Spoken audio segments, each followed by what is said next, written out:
necesitamos abrir los ojos, despertar a un sinfín de realidades que conviven a nuestro alrededor.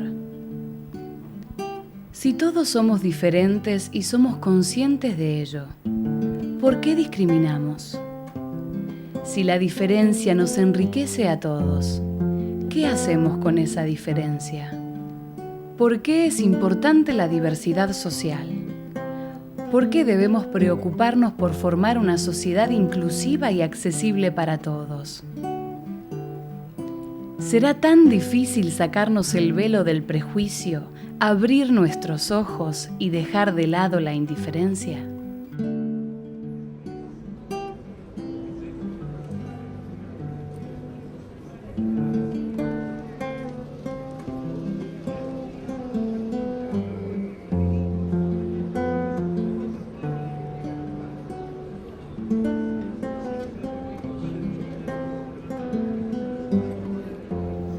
En el mundo viven más de 6.500 millones de personas, de las cuales se calcula que el 10% posee algún tipo de discapacidad. Es decir, más de 650 millones de personas se enfrentan de manera cotidiana con diversas formas de sobrepasar obstáculos, tanto porque circulan, piensan o se comunican de manera diferente.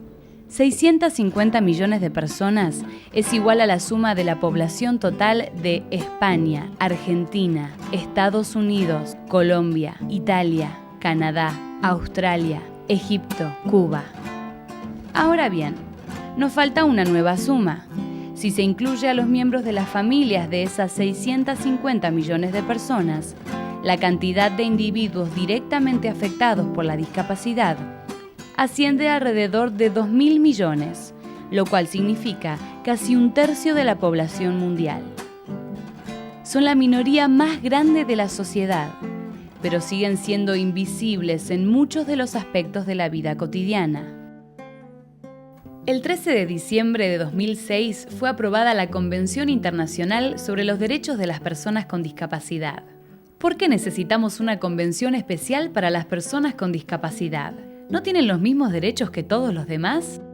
En un mundo perfecto, los derechos enumerados en la Declaración Universal de Derechos Humanos serían suficientes para proteger a todas las personas. Pero en la práctica, ciertos grupos llamados vulnerables, como las mujeres, los niños y las niñas, los inmigrantes, han necesitado de un refuerzo para compensar la situación de vulnerabilidad en la que se encuentran en la sociedad. A lo largo de la historia, las personas con discapacidad han sido y son tratadas, observadas y encausadas bajo distintos modelos sociales que determinan a nivel general cómo son vistas y cómo son incluidas o no en la vida social cotidiana. Todas estas visiones hoy coexisten y son parte de la construcción que hacemos de nuestra sociedad. El primer modelo, llamado modelo de prescindencia, podría situarse en la antigüedad. En este modelo se considera a la discapacidad como un castigo de los dioses, y las personas con discapacidad son consideradas una carga para la sociedad, por lo cual hay que excluirlas, desecharlas o peor aún, matarlas. El segundo modelo, llamado modelo médico o rehabilitador, entiende la discapacidad como una anomalía que hay que corregir, haciendo hincapié en la diferencia de esas personas con el resto de la sociedad.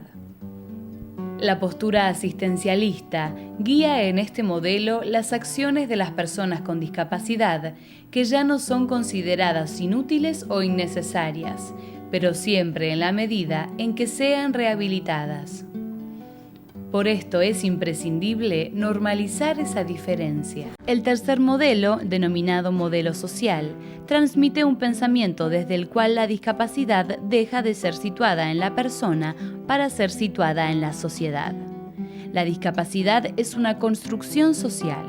Es producto de la manera en que hemos construido nuestras ciudades, los productos y los servicios, e incluso de la manera en la que hemos concebido al propio ser humano. La importancia ahora recae en la diversidad de las personas y el poder de enriquecer a la sociedad desde estas diversidades, entendiendo que toda vida humana es igualmente digna.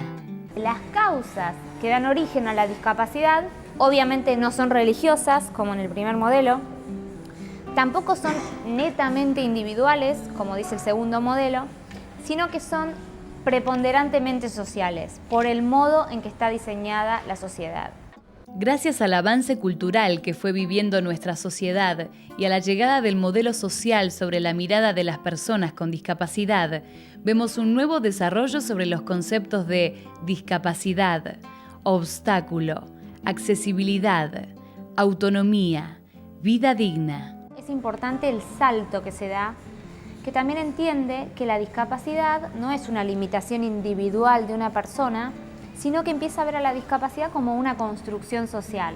Es decir, muchas veces cuando analizamos nos damos cuenta que la persona quizás que tiene la movilidad reducida, que tiene una restricción en su visión o en la manera de comunicarse o en la manera de razonar, es decir, que tiene una diversidad en alguno de estos aspectos, encuentra limitaciones, pero cuando nos ponemos a analizar, las limitaciones no tienen que ver con ellos mismos, con limitaciones personales, sino que tienen que ver con limitaciones sociales, factores sociales, por cómo está diseñada la sociedad. Gracias al impulso y la fuerza con la que las personas con discapacidad y otros sectores de la sociedad vienen trabajando, estos conceptos tan asentados en nuestro vocabulario han ido encontrando variables para que la negatividad se transforme en aceptación e igualdad.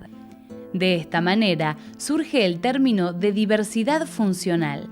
Las mujeres y hombres con diversidad funcional son diferentes de la mayor parte de la población desde el punto de vista físico, psíquico, mental o sensorial. Por ejemplo, para desplazarse, una persona con una lesión medular habitualmente utiliza una silla de ruedas, mientras que el resto de la población lo hace utilizando las piernas. Misma función, manera diversa. Al interactuar socialmente, por limitaciones, y aquí sí utilizo la palabra limitaciones sociales, no puede vivir una vida en comunidad en igualdad de oportunidades. Es decir, dejemos de poner el acento en la persona y pongámoslo en la sociedad. Y dejemos de poner la negatividad en la persona y por ahora, lamentablemente, lo tenemos que poner en la sociedad. Esperemos que esto pueda llegar a cambiar. La vida, la dignidad y la identidad de una persona se compone de todo aquello que realiza y vive cotidianamente. Su familia, su educación, su trabajo, sus hobbies y deportes. Todo esto forma parte de lo que somos. ¿Por qué las personas con discapacidad deben limitar sus acciones y gustos por las limitaciones que nosotros como sociedad le imponemos? ¿Qué sentís vos que te brinda la natación? Y estar bien físicamente, por ejemplo, que eso es más importante que cualquier otra cosa. Porque la natación es como que te relaja, ¿entendés? Yo cuando nado, no dependo de nadie, solamente de mí. ¿Entendés? Es espectacular poder lograr eso. Tampoco hay que creer que porque sos discapacitado tenés que pasar, ay, este chico no puede lograr cosas. Eso es un error. Todo lo contrario. Por eso es que yo pienso que una silla de ruedas no significa nada. Que yo sea discapacitado es una circunstancia. Es lo que me tocó.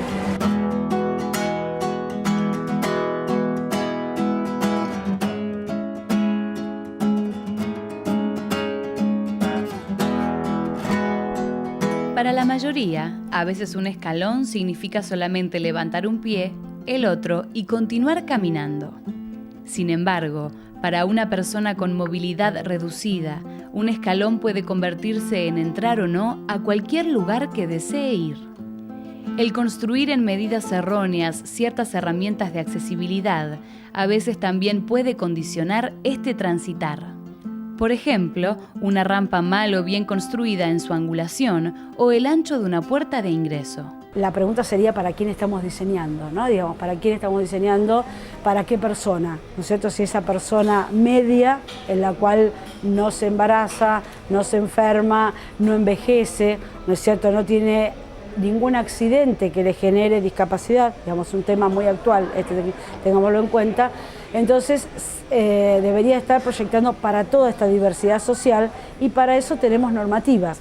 Y acá se complica. Supuestamente por disposición municipal tiene que haber un espacio determinado entre pared, o sea, un espacio libre para que podamos transitar, y las mesas tendrían que estar sobre el lado del cordón. Sobre el lado del cordón. Una de las digamos, excusas que habitualmente se esgrimen y se plantean para no hacer algo accesible es el tema de los costos, ¿no? Bueno, pero sale mucho o sale costo.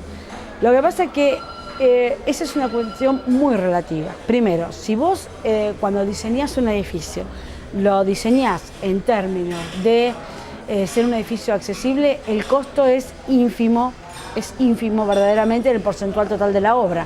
Digamos, el tema de hacerlo accesible no es un costo mayor. Esto es uno de los obstáculos más peligrosos y que puede llegar a ser más dañino. Vos fíjate esta reja, ¿a cuánto queda de la pared? Claro, sí.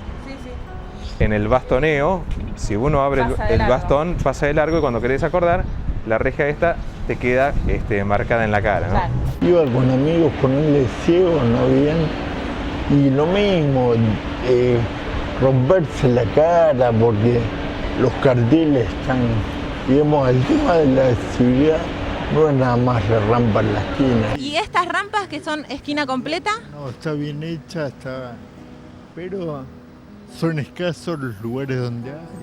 Digamos, acá en el centro hay, frente a la municipalidad, pero estamos en la misma. Vos cruzás, del lado de enfrente no tenés rampa. Y acá llegamos a la parada, que tiene la garita correspondiente para protegernos de la lluvia. Y acá está todo bárbaro para acceder, pero... Está todo bárbaro. Hasta ahí nomás. Y acá hay que ir a tomar el colectivo a donde termina el auto. Claro. Porque puede estar un auto acá o podés tener un auto que no está justamente en plena parada, pero está al costado de la parada. Entonces el micro ya no puede estacionar acá. Muchas veces los obstáculos no pasan tampoco por la parte, digamos, oficial. Porque si una persona está tratando de adaptar un micro para que justamente una persona con discapacidad pueda llegar a subir y se encuentra después el chofer que no puede estacionar, entonces creo que la conciencia pasa por cada uno de nosotros. Tenemos que entender que el tema de la eliminación de barreras o digamos, que aparezca una barrera no se resuelve con una multa, se resuelve con eliminar la barrera. ¿Cuántas veces al día nos ponemos a pensar en la importancia del poder realizar actividades tan rutinarias como poder levantarnos solos, ir al baño, ir al médico, ver un programa de televisión o tomar el colectivo para ir a visitar a amigos o ir a trabajar? En el día a día de las personas con discapacidad, estas vivencias se ven entorpecidas por muchos obstáculos que nosotros, todos como sociedad, no estamos pensando, observando y a veces ni siquiera viendo. ¿Qué distinto sería si el mundo no estuviera pensado para nuestras necesidades? Uno de los puntos esenciales de esta convención es el planteo de la accesibilidad universal, es decir, una sociedad pensada y diseñada para todos y todas. Es decir, la condición que tienen que tener los servicios, lo arquitectónico, lo comunicacional, todos los ámbitos de la vida cotidiana en los que nos movemos para poder ser ejercidos por todas las personas. Cuando vos pones una escalera que impide para que una persona en silla de ruedas, por ejemplo, pueda acceder a un lugar, lo estás discriminando sutilmente, porque no le pones un cartel que dice prohibido, pero lo estás discriminando porque el medio físico no es apto. Entre todos estos rostros, todas estas personas, vive la diversidad. Porque una sociedad es más rica mientras más diversa sea, mientras demos lugar a la coexistencia de esta infinidad de individuos. ¿Qué sucedería si todos hiciéramos una acción cotidiana para mejorar nuestra convivencia con todas las personas que comparten nuestra ciudad? ¿Qué sociedad tendríamos entonces?